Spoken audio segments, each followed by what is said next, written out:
దేవునికి స్తోత్రం. ప్రభునందు ప్రియులారా, ప్రభు పేరట మీ అందరికీ మరణాత. మరొక సమయంలో మన ప్రభువును రక్షకుడును దేవదేవుని నామములో శుభాలు తెలియపరుస్తున్నాను. ప్రియులారా, మరొక అవకాశం మనకు దేవదేవుడు అందించారని, చక్కటి సమయము మనకిచ్చారని, లేఖనమును శ్రద్ధ కలిగి ధ్యానము చేయుటకు మరొక అవకాశం మనకు దొరికిందని భావిస్తూ దేవదేవునికి కూడి వచ్చిన మీ అందరికీ మరొకసారి కృతజ్ఞతాస్తుతులు వందనాలు. దేవదేవుని కృతజ్ఞతాస్తుతులను మీకు శుభాలు తెలియపరుస్తున్నాను. ప్రియులరా, సమయంలో పాఠము కొరకు ప్రార్థన. పరిశుద్ధుడా, ప్రేమమయుడా, కరుణామయుడా, వందనాలు తండ్రి.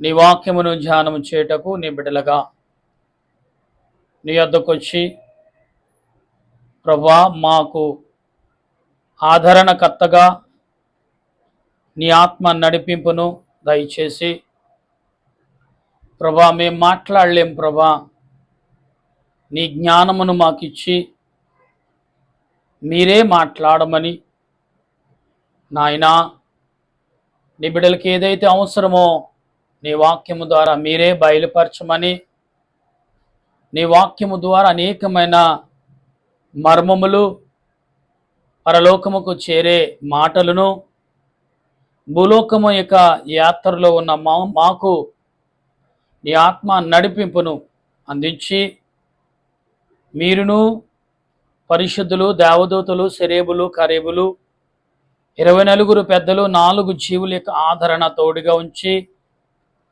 ఎందరైతే ఈ మాటలు వింటున్నారో ప్రతి వారికి నీ ఆత్మ నడిపింపు దయచేసి, నీ మాటలు గ్రహింపగల ఆలోచనను, యోచించగల శక్తిని కలగజేయమని, అలుపుడైన నన్ను మరుగు చేసి ప్రభువా, నాలో మీరుండి నీ బిడ్డలతో మాట్లాడమని, నీ వాక్యము విఫలముగా మీరే వివరించమని, నేనే వాక్యమై ఉన్న యేసు నామములో ప్రార్థన చేయుచున్నాను పరమ తండ్రి, ఆమేన్. తండ్రి అయిన దేవదేవుని యొక్క కృప మనకు తోడుగా ఉండి ముందుకు నడిపించును గాక, ఆమేన్.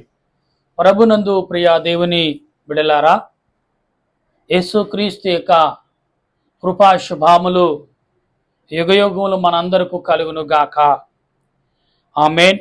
ప్రభునందు ప్రియులారా, ఇక్కడ 2 వ్యక్తులు మనకు కనబడుచున్నారు. వారి మరణము కనబడుచున్నది. ఎలాగంటే, అపవాదితో వీరు భూలోకమంతా తిరుగుచు ప్రవచించిన వారై ఉన్నారు. దేవుని యొక్క అధికారము చేత భూలోకమునకు వచ్చి వారు ప్రవచించుచున్నారు. భూలోకములో అనేకమైన బలమైన శక్తి కలిగిన వీరు అపవాది చేతిలో ఓడిపోవటము ఈ వచనములో మనం చూడగలుగుచున్నాం. 2 ప్రవక్తలు అపవాది చేతిలో హతమవటం అనేది, చనిపోవటం అనేది, అంతమవటం అనేది చూస్తుంటే అపవాదిగాడు ఎంత శక్తిమంతుడిగా ఉన్నాడు అనేది, వీరి సామాన్యులు కారు. వారి నోటి నుండి అగ్ని వెలుతుంది, ఆకాశమును భూమిని శాసించగల వీరు సాతాను చేతిలో వాటము మనం చూస్తున్నాం. చదువమ్మా, ప్రకటన గ్రంథము 8వ అధ్యాయము మొదటి నుండి మన మాటలు చదువుతున్నప్పుడు,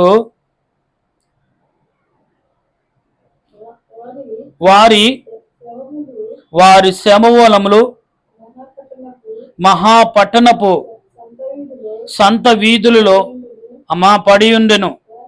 వారికి ఉపమాన రూపముగా సొదొమ అనియు ఐగుప్తు అనియు పేరు అచ్చట వారికి ప్రభువు కూడా సిలువ వేయబడును, మరియు ప్రజలను, వంశములను, ఆయా భాషలను మాట్లాడు వారిని, జనములకు సంభవించిన వారు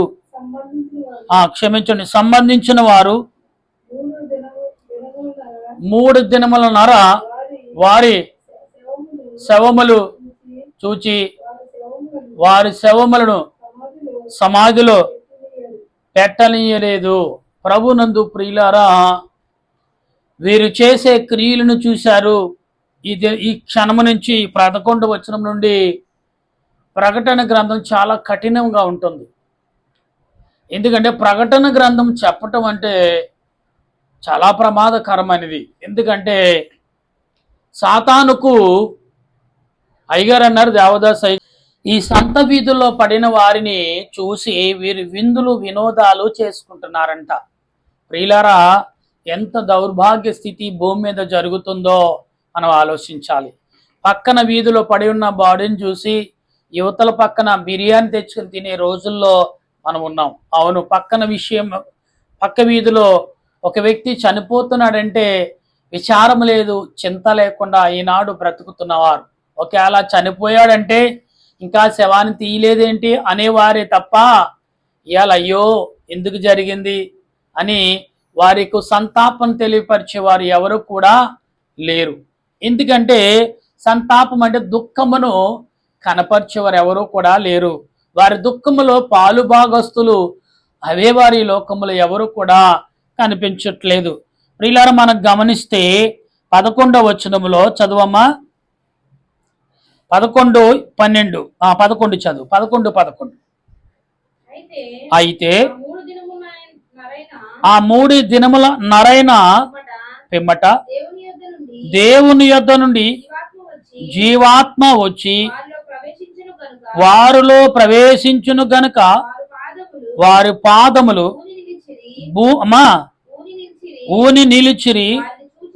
వారు చూచిన వారికి మిగులు అంటే ప్రియులారా, ఇక్కడ ఆల్రెడీ చనిపోయిన 3 దినాలు తర్వాత 3.5 దినముల తర్వాత దేవుని ఆత్మ మరలా వచ్చి వారిని వారిలో ఆ దేహములో ప్రవేశించగా వారు నిలబడి మహాశక్తిమంతులయ్యారు. వారి యొక్క క్రియను చూసిన ప్రజలందరూ కూడా మొదట వారి గద్దింపుని విన్నారు, వారికి భయపడ్డారు. ఇప్పుడు మరలా సాతానుని జయించి వారి తిరిగి లేవటం వలన ఏమైందంటే ప్రియులారా, ఇంకా భయస్థులయ్యారు. ప్రియులారా, గమనించండి ఒకసారి. దేవుడు తన క్రియను చేసేటప్పుడు, ప్రభువు చేసేటప్పుడంట సూచక్రియలు చూపిస్తారు. అందుకే దేవదాస్ అయ్య గారు అన్నారు, ప్రభువు చేసే కార్యాలను బట్టి మనం ఆలోచన కలిగినప్పుడు అని చేసే కార్యాలు మన పట్ల జరిగినప్పుడంట సూచక్రియ చూపిస్తారంట. అయితే సంతోషము పక్కనే ఆనందమును ఏదో రకంగా మన బిడ్డల రూపంలో, బంధుమిత్రుల రూపంలో, లేకపోతే మన చుట్టుపక్కల రూపంలో మనకు ఆనందమును అసిగిరింపు దేవుడు నిన్ను ఆదరిస్తున్నాడు అనే మాటను అది గుండు ధైర్యం ఇచ్చేలాగా ప్రవర్తిస్తారంట. కానీ ఇక్కడ అలా లేదు. వీరిద్దరూ లేచి నిలబడి అయినప్పుడు 12వ వచనములో అప్పుడు ఇక్కడికి ఎక్కిరండని పరలోకము నుండి గొప్ప స్వరము తమతో చెప్పుట వారు విని మేఘారుహులై పరలోకమునకు ఆరోహణమైరి. వారు పోవచ్చుండగా వారు శత్రువులు వారు చూసి, అంటే శత్రువులు ఎవరండి? భూప్రజలే. ఎందుకంటే గద్దించారు కాబట్టి శత్రువులే. ప్రియాలు ఎవరైనా పిల్లలు కానీ పెద్దవాళ్ళు కానీ పక్క వాళ్ళు కానీ ఎవరైనా మందలిస్తే ఏమంటారు? శత్రువులుగా చూస్తున్నారు. అందుకే ఇక్కడ ఏమన్నారు? ఎప్పుడైతే దేవుని ఆత్మ వీరిద్దరిలో ప్రవేశించిందో వీరి బ్రతికి దేవుని ఆత్మ పరలోకులు దేవుని ఆత్మ పిలవగా వారు మేఘాలుహురురై వారు పరలోకానికి వెళ్ళబడ్డారు. ఇదంతా కూడా ఈ ప్రజలు చూస్తుండగానే జరిగింది. అంటే ప్రియులారా, అప్పుడు గ్రహించవచ్చు ఈ మనుషులు, ఎందుకంటే వీరి సామాన్యులు కారు అని. గొప్ప సూచక్రియలు లోకంలో జరిగితేనే గాని నమ్మలేదు. అంటే యేసు ప్రభు కూడా ఏమంటే గుడ్డివారు కళ్ళు ఇచ్చినా నమ్మలేదు, కుంటివారికి ఊసకాళ్ళు వారికి కాళ్ళు ఇచ్చినా నమ్మలేదు, దెయ్యం పట్టిన వాడిని వదలగొట్టి వారి ఇంటికి అప్పగించినా మానలేదు, చనిపోయిన వారు లేపినా కానీ వారి యేసు ప్రభుని మాయగాడు అన్నవి పిలిచారు తప్ప నిజమైన దేవుని కుమారుని ఎప్పుడు గ్రహించారంటే ఆయన ఈ లోకాన్ని విడిచినప్పుడు గమనించినట్లుగా మనం చూస్తున్నాం. ఎందుకంటే ప్రియులారా, యేసు ప్రభు యొక్క ప్రయాణము శాంతి సమాధానం ప్రయాణం, అధికారముతోనూ అధికార దాహముతోనూ ఉండే ప్రయాణము కాదు.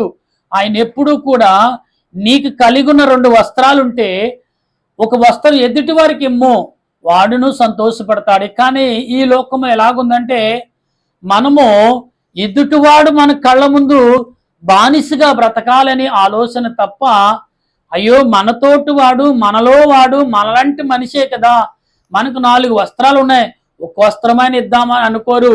ప్రియులారా, మనం లాకర్లో పెట్టుకున్న డబ్బుని తీయము, బీరువాలో పెట్టుకున్న బీరువాలో పెట్టుకున్న బట్టలు తీయము. ఎదుటి వారికి దానం చేయటకు మనసు ఒప్పదు.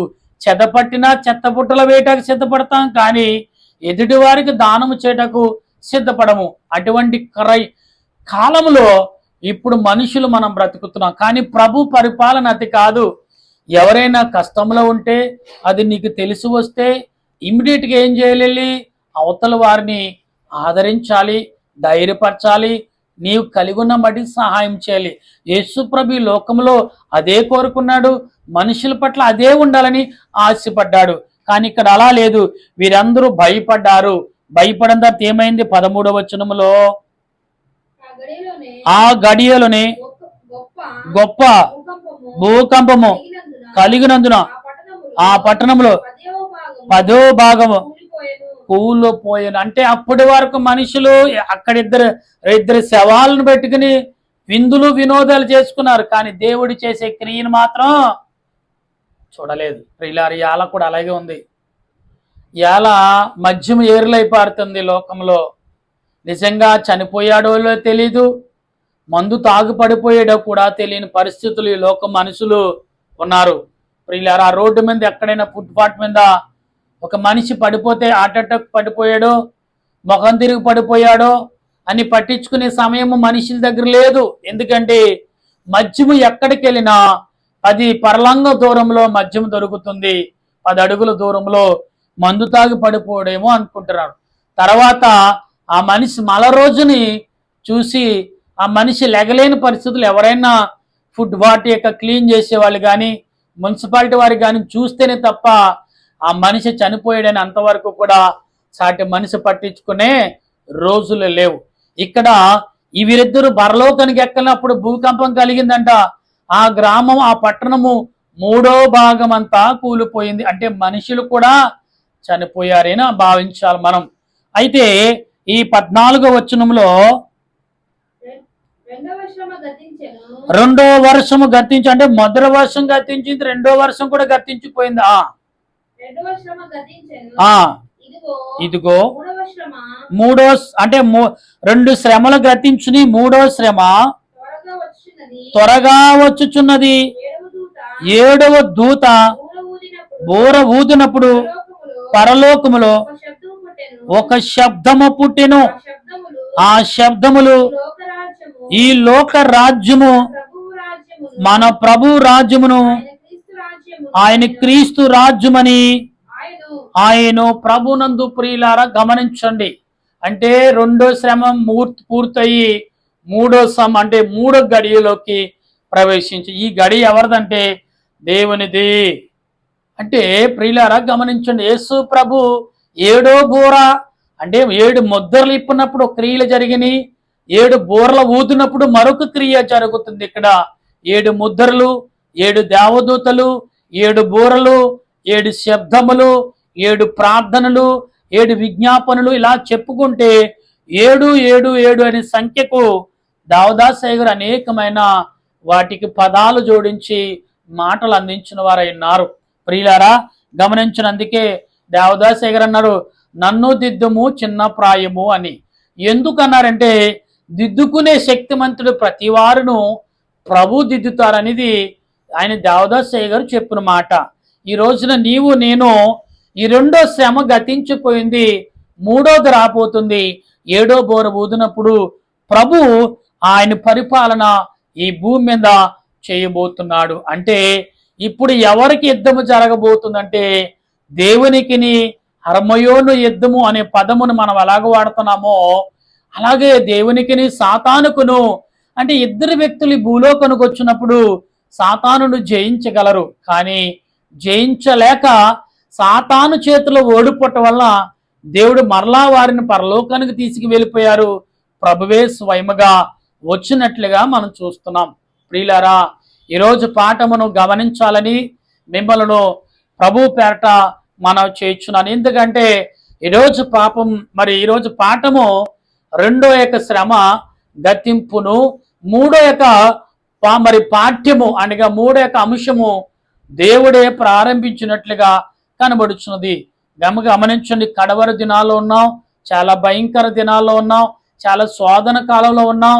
కరువు అనేది ఓ పక్కన వస్తుంది, ధనవంతుడు జీవిస్తున్నాడు, పేదవాడు ఏడుస్తున్నాడు, మధ్యతరగతి కుటుంబం వాడు ఏమి చేయాలో తెలియక ఇంట్లోనే మగ్గిపోతున్న పరిస్థితులు ఆల్రెడీ ప్రవేశించాయి. ప్రియులారా, కడవరి దినాల్లో బలమైన ప్రార్థన, కుటుంబ ప్రార్థన, గొలుసు ప్రార్థన, ఏక ప్రార్థన, నమ్మకమైన ప్రార్థన, విశ్వాసం కలిగిన ప్రార్థన, విధేయత కలిగిన ప్రార్థన చేయగల కృపను పరిశుద్ధాత్మ దేవుడు మనందరకు అందించును గాక. ఆమేన్. ప్రార్థన చేద్దాం. ప్రేమ నమ్మకమైన పరలోక తండ్రి, వందనాలు ప్రభువా. మీరిచ్చిన కృపను బట్టి, మీరిచ్చిన శక్తిని బట్టి, మీరిచ్చిన బలాన్ని బట్టి ఈ మాటలు ప్రకటన గ్రంథంలో ప్రభా 11వ వచనంలో కొన్ని మాటలు వివరించి ఉన్నాము. దేవా, వివరించిన మాటలు సాతాను యొక్క శోధనలోకి పోకుండా నీ బిడల హృదయములకు వెళ్ళాలని, వారు ఈ హృదయములోకి వెళ్ళి వారు ధ్యానం చేయాలని, ఇది నా కోసమే కదా ప్రభు ప్రకటిస్తున్నాడు, ఇది నా కోసమే కదా భక్తుల ద్వారా రచించాడు, ఇది నా మేలు కొరకే కదా, నేను ఈ లోకాన్ని విడిచి పరముకు చేరవలసిన వాడిని కదా, ఇది నాకు ఎంతగానో అవసరము.